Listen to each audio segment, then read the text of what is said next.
So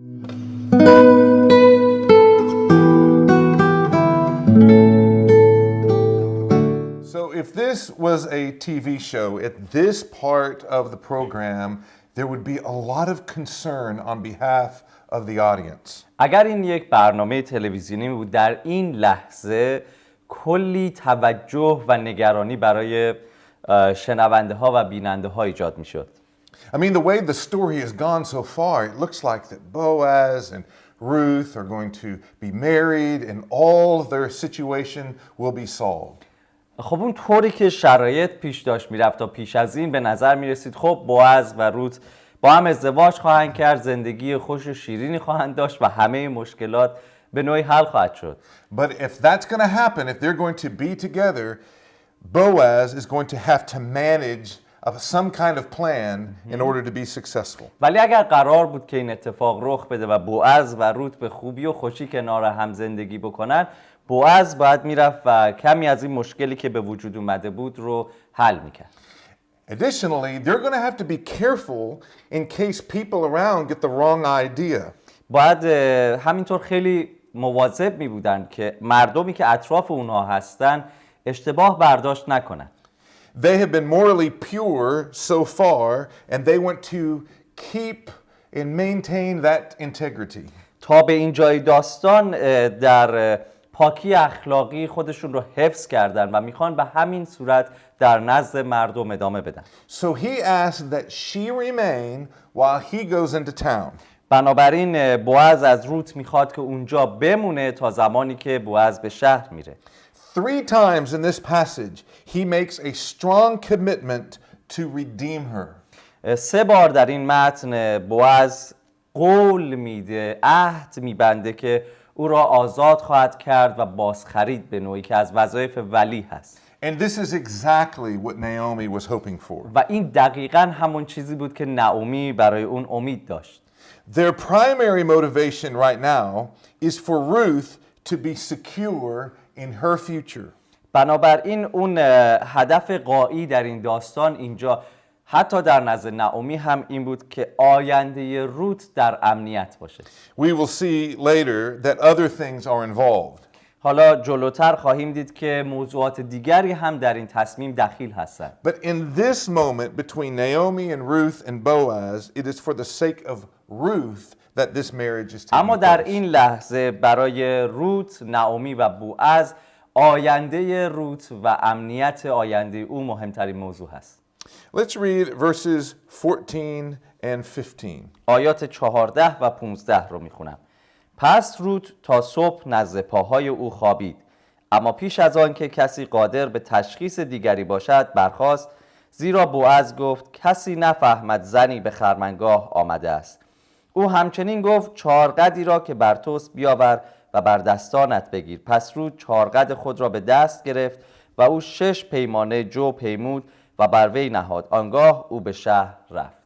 So again, he wants her to be far enough away so that there's no misunderstanding or moral confusion. بنابراین بوعز دوباره از روت میخواد که فاصله ایمن رو به نوعی حفظ بکنه با بوعز تا از لحاظ اخلاقی هیچ در حقیقت سوء تفاهمی ایجاد نشه. And then he gives her a gift of grain, about 30 kilos. و چیزی قریب به 30 کیلوگرم جو به عنوان هدیه از سر فیض به روت میبخشه. And this was meant to be as like a deposit or a promise to Naomi on behalf of Ruth. هدیه‌ای که بوعز با روت میفرسته برای نعومی حکم یک پیش پرداخت یا بیعانه رو داره که من از جانب روت تمام تلاشم رو میکنم که او رو حفظ کنم. Okay, well now let's read verses 16 through 18, the rest of chapter 3. حالا آیات 16 تا 18 رو میخونم. چون نزد مادر شوهر خود آمد، او پرسید دخترم بر تو چه گذشت؟ پس او را از هر آنچه آن مرد برایش کرده بود خبر داد و گفت او این 6 پیمان جو را به من داد، زیرا گفت دست خالی نزد مادر شوهرت باز مگرد. نعومی پاسخ داد دخترم آرام بنشین تا بدانی که این امر چگونه خواهد شد، زیرا آن مرد تا این کار را امروز تمام نکند آرام نخواهد گرفت. So a couple of things to notice in these verses. چند چیز هست که میشه در این آیات مشاهده کرد. Boaz's relationship obligation are based on his connection to Naomi, not to Ruth. در حقیقت رفتاری که بوعز از خودش به عنوان یک خویشاوند نشون میده متوجه به نعومی هست، نه به روت. So whatever process takes place, it's through his connection to Elimelech, who is Naomi's husband. بنابراین هر طور که این پروسه و این روند پیش خواهد رفت نزد بوعز، در فکر بوعز از جانب الیملک که خویشاوند اوست و بعد کسی که همسر و شوهر نعومی هست. Let's say it another way. His obligation is not to Ruth's dead husband, Mahlon, but to Naomi's dead husband, Elimelech. در حقیقت آنچه که بوعز در حال انجام دادن هست متوجه شوهر روت مهلون نیست، شوهری که فوت کرده، بلکه الیملک که شوهر نعومی هست. I think this gift that he gave also acknowledges or shows that Naomi is the one that was behind the scenes making this connection happen, and so it was a gift of gratitude. بنابراین شاید هدیه‌ای که بوعز به همراه روت میفرسته نزد نعومی همینطور نشون میده که او متوجه شده که این نعومی هست که در پشت صحنه این روند رو و این داستان رو کارگردانی میکنه و این هدیه سپاسگزاری و تشکر هست.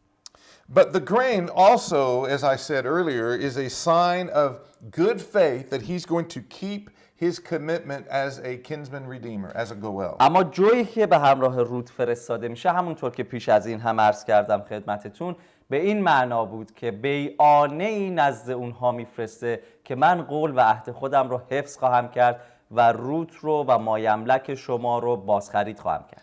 It's a down payment for the bride to the parents. It's that kind of arrangement. اون چه که ما میتونیم در فارسی بهش بگیم و برای ما آشنا باشه مثل شیربها هست، اون چیزی که داماد به پدر و مادر عروس پرداخت میکنه که یعنی من مواظب دختر شما هستم.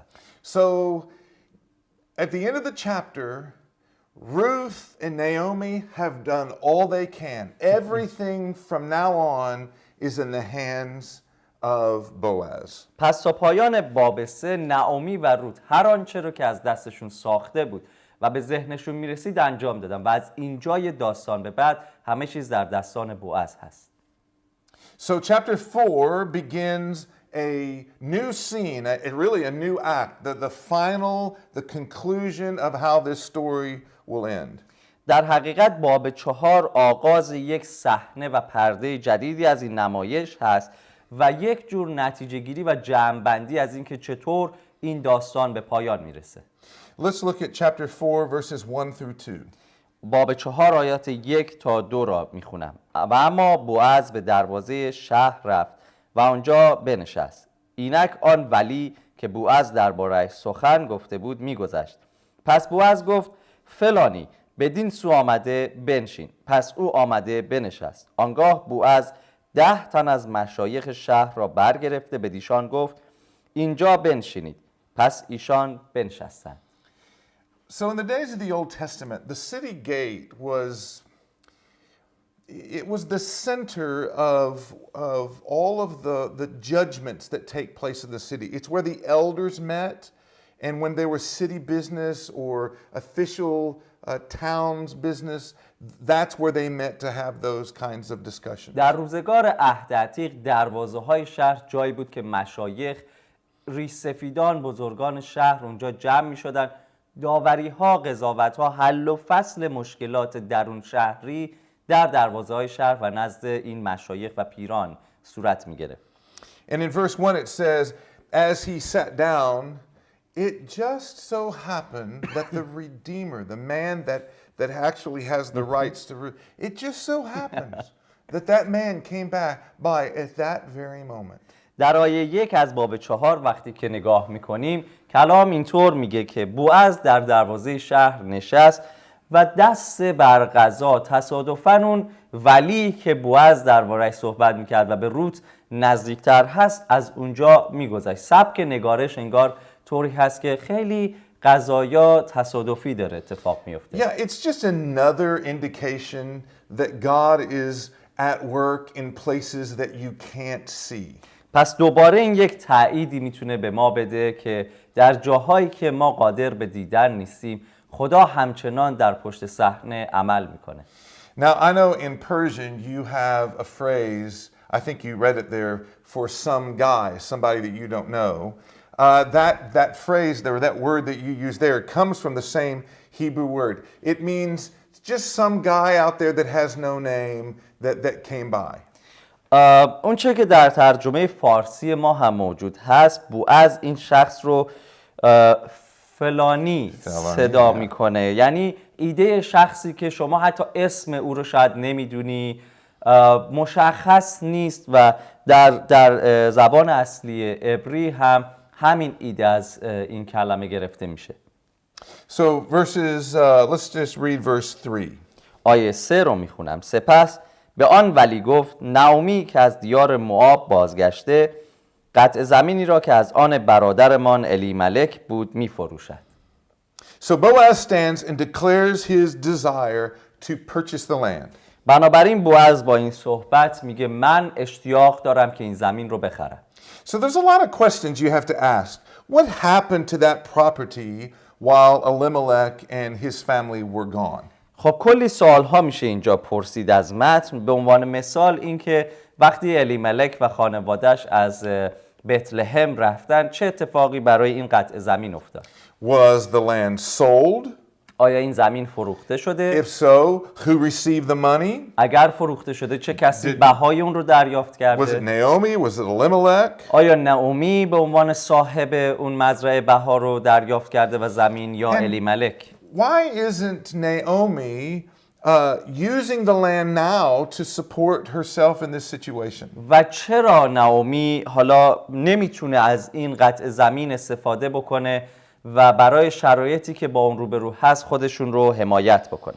There's a couple of things to consider when answering the question about the land.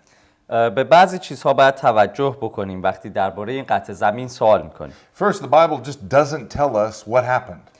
اول از همه خود کتاب مقدس به ما نمیگه بر سر قطع زمین الیملک و خانواده‌اش چه اتفاقی افتاد. But we might be able to piece together a scenario. ولی شاید ما خودمون بتونیم یه چیزهایی رو کنار هم بذاریم و یه سناریویی درست کنیم. When the famine came, وقتی قحطی آمد، there was no money, there was no way to take care of one's family.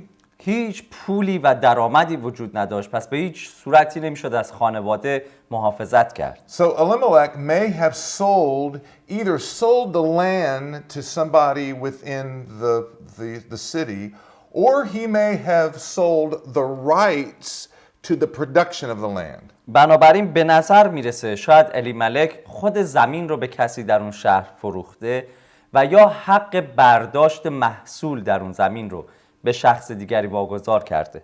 And so as the famine continued, there was no money in order to purchase back the land for himself. و همینطور که قحطی پیش میره باز درآمدی و پولی به دست نمیاد که الیملک بتونه زمین خودش رو پس بگیره. And so maybe he thought, well, I won't be gone very long. I'll just go to Moab and make some money, come back and redeem my property. شاید الیملک با خودش فکر میکرد برای مدت طولانی به موآب نخواهیم رفت، وقتی که برگردیم بعد از پایان قحطی زمین رو دوباره بازخرید خواهیم کرد. But of course, over time, over 10 years, and then he died, they couldn't come back. و 10 سال گذشت و در طی این 10 سال خودش و 2 پسرش فوت کردن و نتونست برگرده که زمین رو بازخرید کنه. So when Naomi and Ruth come back, they have access to the property to live, but they don't have access to the property to make a living for themselves. بنابراین وقتی که نعومی و روت به بتلهم برمیگردن اجازه این رو دارن که در اون قطع زمین ساکن بشن، ولی حق برداشت و کار روی اون زمین رو ندارن. But we really don't know. در حقیقت مطمئن نیستیم. For whatever reason, she does not have access to the benefit of the land and needs someone to redeem it for her. بنا به هر دلیلی نعومی اجازه استفاده از مزایای اون قطع زمین رو در اختیار نداره و نیاز داره کس دیگری این حق رو برای او خریداری کنه.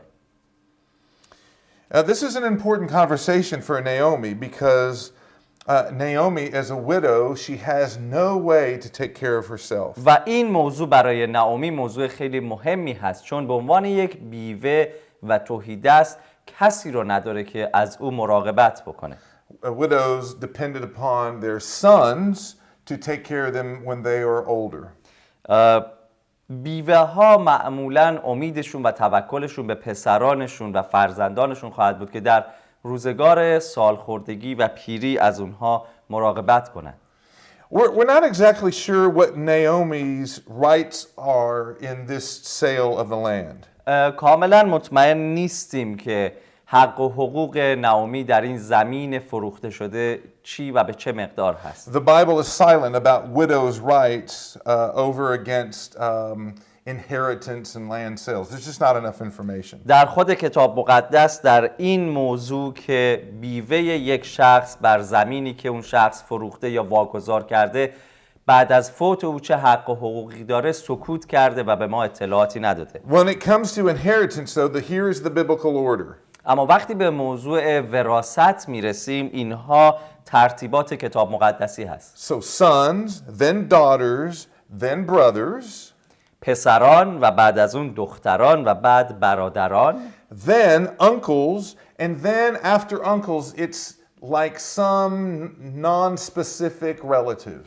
بعد از برادران عموها و بعد از اونها افراد و خویشاوندانی که درجه اول محسوب نمیشن هم شامل وراثت میشن. So you want to read Numbers chapter 27 verses 5 through 11 for those details. پس ممکنه که اعداد 24 Numbers 27 5 through 11. ببخشید اعداد 27 5 تا 11 رو میتونید مطالعه بکنید برای این موضوع. Now there's some biblical evidence that widows did have some influence in this process. بنابراین شواهد کتاب مقدسی هست که بیوه ها میتونستن تأثیراتی در این روند داشته باشن. You can read 2 Kings chapter 8 verses 1 through 6. دوم پادشاهان باب 8 verses 1 through 6. 1 تا 6 رو میتونید مطالعه کنید. In fact, there's lots of warnings in the Bible about how to manage inheritance. در حقیقت کلی اخطارها در کتاب مقدس وجود داره که چطور میتونید موضوع انحصار وراثت رو مدیریت کنید. But by the time we get to the days of Ruth, we're not really sure what the laws of the day are in this topic.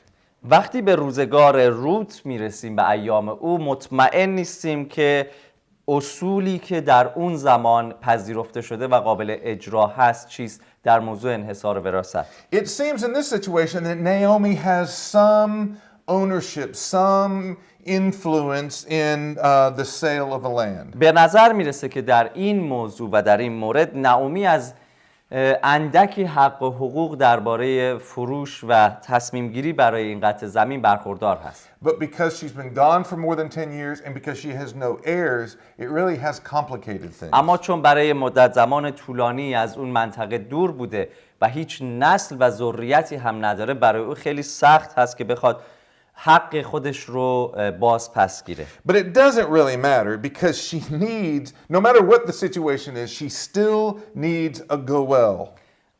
به هر حال مهم نیست که در چه شرایطی نعومی قرار داره، به هر صورت و در هر موقعیتی به این گوئل و به این ولی احتیاج داره. The timing of this conversation is probably driven by the harvest season. زمان این صحبت و مکالمه بوعز و این ولی دیگر احتمالاً در زمان باز برداشت هست. In chapter 2 verse 23 we learned that it's the harvest of the barley season, so everybody is really busy and is out in the fields working. در باب 2 مطالعه کردیم که زمان برداشت محصول بود و همه به شدت مشغول کار هستند در مزارع و کشتزارها. But now the harvest is over. حالا زمان محصول گذشته به پایان رسیده. And so it seems like it's a good time to go ahead and get this goel process پس به started. نظر میرسه که زمان خوبی هست که این ولی بخواد به نقش و وظایف خودش عمل بکنه، بره با اون ولی دیگر صحبت کنه. And it seems too that Ruth and Naomi have had some time to kind of settle into their home and to get the situation figured out. و این فرصتی به نعومی و روت میده که یه مقدار در اون خانه‌ای که ساکن شدن جا بیفتن به قول ما و شرایط رو یه مقدار بررسی کنن. And so now is the time. حالا زمان فرا رسیده. Boaz is in the gate. بوعز در دروازه های شهر هست. The process of the goel has begun. اون روند کار ولی آغاز میشه. Let's read verses 5 and 6. آیات 5 و 6 رو میخونم. آنگاه بوعز گفت روزی که زمین را از دست نعومی بخری، روت موآبی را نیز که بیوه آن درگذشته است از آن خود خواهی ساخت تا نام آن متوفا را بر میراثش احیا کنی. اما آن ولی گفت من نمیتوانم آن را برای خود بازخرید کنم، مبادا میراث خیش را به خطر افکنم. تو حق بازخرید مرا برای خود بگیر، زیرا مرا توان بازخرید نیست. So after the first agreement to redeem Elimelech's property, the goel reverses his decision when he finds out, oh, I've got to marry this woman. بنابراین بعد از اینکه بوعز با این ولی نزدیکتر به توافقات ابتدایی میرسن برای بازخرید زمین، وقتی که موضوع به این مطلب میرسه که با خرید و بازخرید این قطع زمین باید با این خانم ازدواج هم بکنید، ولی در حقیقت نزدیکتر جا میزنه. And then not only that, he has to produce an heir for Ruth and Naomi. نه فقط باید با روت ازدواج بکنه، بلکه باید برای روت و نعومی نسلی مهیا بکنه. So on what legal basis does Boaz connect marrying Ruth and producing an heir and buying the land? بنابراین بوعز میگه در حق و حقوق تو به صورت قانونی شما باید هم قطع زمین رو بخری، هم با روت ازدواج بکنی و هم برای نعومی نسلی مهیا کنی. Because it seems like the Redeemer, the Goel, was surprised by all this information. به نظر میرسه که این ولی نزدیکتر با شنیدن این اطلاعات خیلی شگفت زده میشه. Well, a couple of things we can say about this. چند چیزی میشه در این باره گفت. First, the kinsman or the Goel's change of mind was due to something that he couldn't anticipate in the purchase of the land. تصمیم این ولی نزدیکتر تغییر میکنه. چرا؟ متوجه میشه با بازخرید کردن این قطع زمین برای خودش نمیتونه اونطور که در نظر خودش هست از اون زمین استفاده بکنه و حتی میراث و اون چی که خودش داره اندکی به خطر میفته. But then it's revealed when Boaz adds to the deal with the second demand, when he puts the second demand to the purchase of the land. اما وقتی که بوعز بهش میگه که فقط خرید قطع زمین نیست، بلکه شما باید با روت موآبی ازدواج بکنی و نسلی تولید بکنی، برای این شخص کاملا مشهود و آشکار میشه که برای او چندان کار آسوده و راحتی نخواهد بود. So these two ideas are mixed together. این دوتا ایده با هم ادغام شدن. So in verse 5, he's connecting the dead, that's Elimelech in his situation, to the land. These things are intertwined together. در آیه 5 وقتی که مطالعه میکنیم اینطور نویسنده اون رو نگاشته که بوعز متوفا الیملک رو با اون زمینی که اون هم مرده و از دست خارج شده به همدیگه مربوط میکنه. So Boaz is acting in the fullest capacity as the Goel. بنابراین بوعز در تمام ظرفیت یک ولی اینجا داره اقدام میکنه و عمل میکنه. He wants to take care of the land, میخواد از زمین مراقبت کنه، take care of the family, مواظب خانواده باشه، take care of Ruth, مراقب روت باشه، take care of Naomi for the rest of her life, برای آینده و مابقی زندگی نعومی میخواد مواظبتی ایجاد کنه. And this is important to make sure that Elimelech's family line continues on.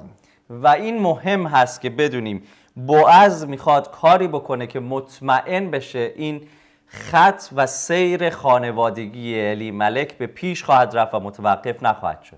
And so that's the goal, at least that's Boaz's goal as the goel, is saying, look, if you're going to sign up as the goel, it's the complete package. بنابراین هدف اینجا این هست، یا حداقل میشه گفت هدف و قصد بوعز این هست که به اون شخص که ولی نزدیکتر هست بگه اگر شما میخوای نقش ولی رو برای این شخص ایفا بکنی، این مجموعه اتفاقاتی است که شما بعد از اونها مراقبت بکنی و مطمئن بشی که رخ میده. So I feel sorry for the Redeemer because, you know, when they have this conversation, the Redeemer is thinking about Naomi, not about Ruth. دلم به حال در حقیقت این ولی نزدیکتر میسوزه با این همه انتظاراتی که ازش هست، ولی جالب هست که وقتی به طرز فکر این ولی دیگر نگاه میکنیم او بیشتر در فکر نعومی هست و به رود فکر نمیکنه. And you see this in verse 6. در آیه 6 این رو میبینیم. اما آن ولی گفت من نمیتوانم آن را برای خود بازخرید کنم، مبادا میراث خیش را به خطر افکنم.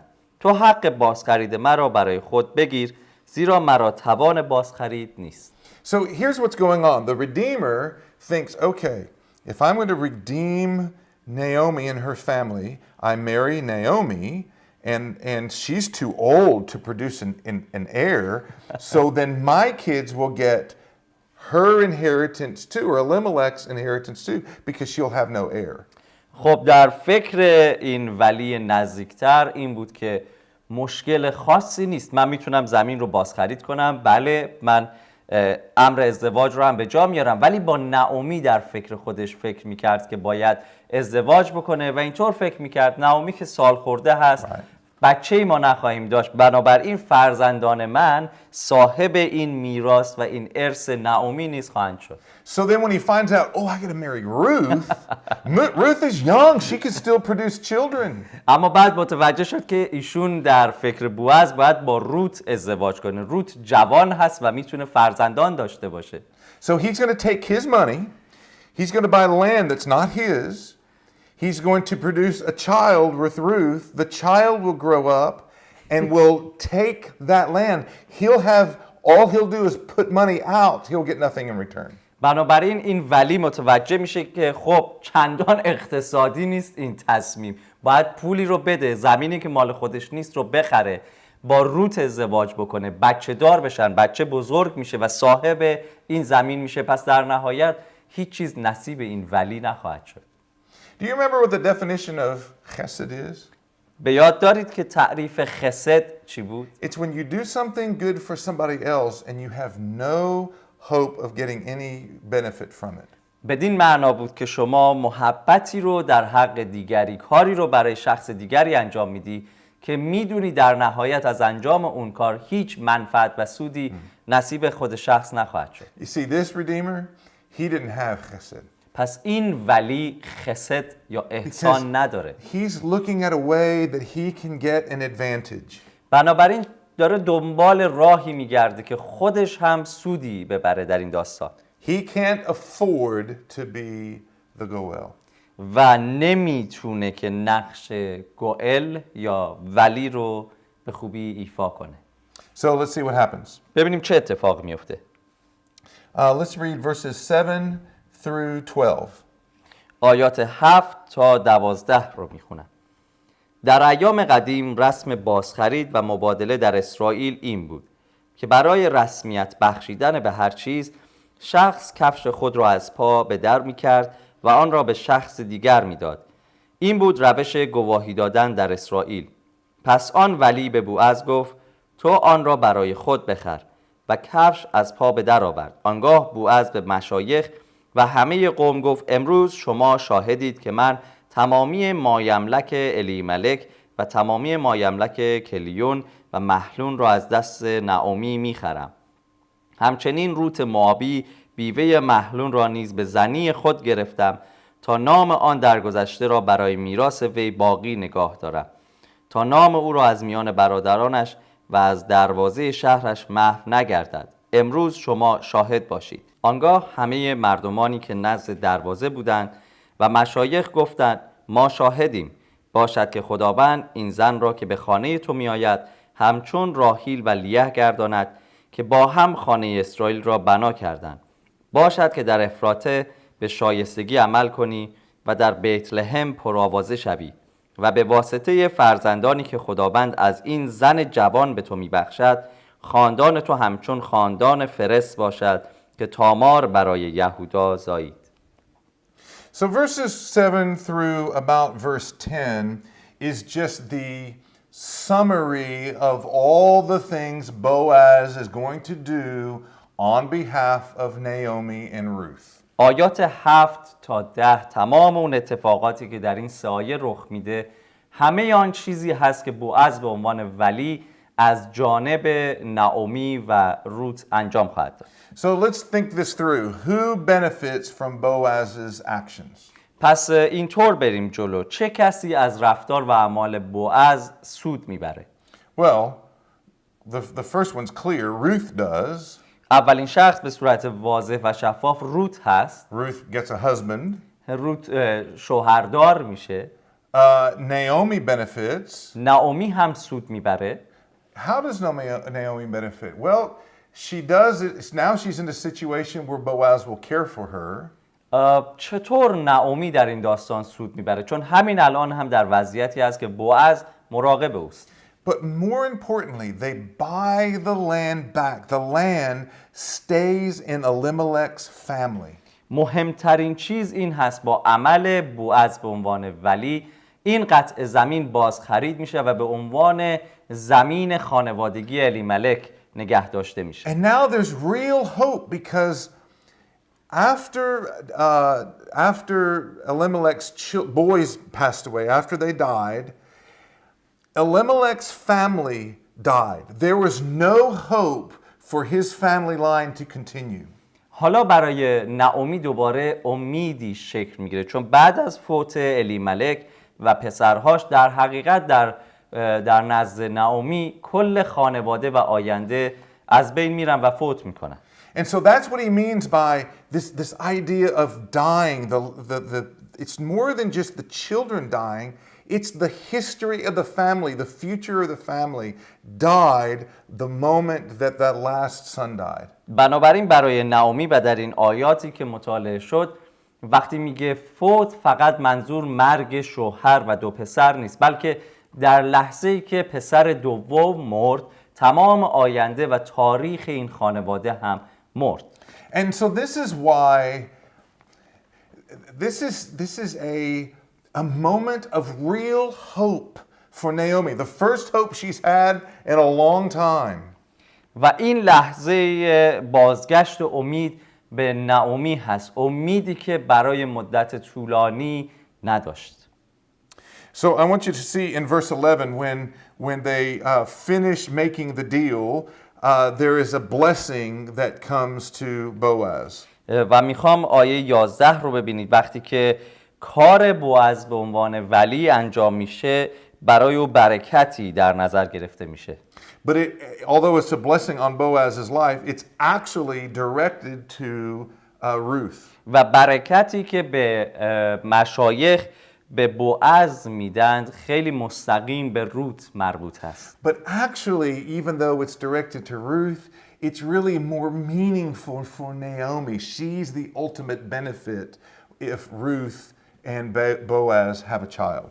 نه فقط اشاره مستقیم به روت داره بلکه در حقیقت نعومی هم کسی هستش که سود فراوانی شامل حال او میشه، منفعتی برای او خواهد بود اگر بوعز و روت صاحب فرزندان بشن. So can you read that verse 11 again and let's look at the blessing that the people of the city, the elders and the leaders give Boaz, which is really a blessing for Ruth, which is really a blessing for Naomi. دوباره آیه 11 رو میخونم و نگاه میکنیم به برکتی که مشایخ شهر به بوعز میدن که در حقیقت این برکت به روت هست و در واقع این برکت به نعومی هست. آنگاه همه مردمانی که نزد دروازه بودند و مشایخ گفتند ما شاهدیم، باشد که خداوند این زن را که به خانه تو می آید همچون راحیل و لیه گرداند که با هم خانه اسرائیل را بنا کردند. باشد که در افراته به شایستگی عمل کنی و در بیت لحم پر آوازه شوی. You remember I told you there's a connection between what happens in Ruth and Genesis. به یاد دارید گفتم که رابطه‌ای هست بین آنچه در کتاب روت اتفاق میفته و پیدایش. Well, this is one of those very obvious connections between with the blessing happening for Rachel and for Leah on Naomi, which is really with Ruth. این یکی از اون آشکارترین ارتباطات کتاب روت با کتاب پیدایش هست. در همین برکت اشاره میکنه به راحیل و لیه و اتفاقی که در خانه اسرائیل از جانب این دو زن افتاد، اون چیزی هست که امید به آینده رو به نعومی میده. You remember Leah was the mother of Judah. یادتون میاد که لیه مادر یهودا Who بود is the ancestor of Boaz and Naomi. که جد بوعز و نعومی بود. And they were the ones that built up the house of Israel. و این دو شخص کسانی بودند که خانه اسرائیل رو بنا کردند. Through Leah and Rachel, you have the people of Israel, their existence. مردم اسرائیل، وجود قوم اسرائیل مدیون لیه و راحیل هست. از این دو زن هست که فرزندان یعقوب اسرائیل به دنیا میان. And I love this in verse 12. They make a blessing on Boaz that his children or that his reputation, his family will have such a reputation that it'll be known for all people everywhere in Judah. و خیلی دوست دارم آیه 12 رو. در اونجا برکت دیگری که به بوعز داده میشه و خانواده و نسل او از طریق روت این هست که باشد که فرزندان تو در تمامی یهودا شناخته شود. So did these blessings happen? آیا این اتفاق افتاد؟ این برکت رخ داد؟ Well, we'll find out when we come back وقتی برگردیم این رو متوجه for our خواهیم last شد. session. برای آخرین جلسه خودمون.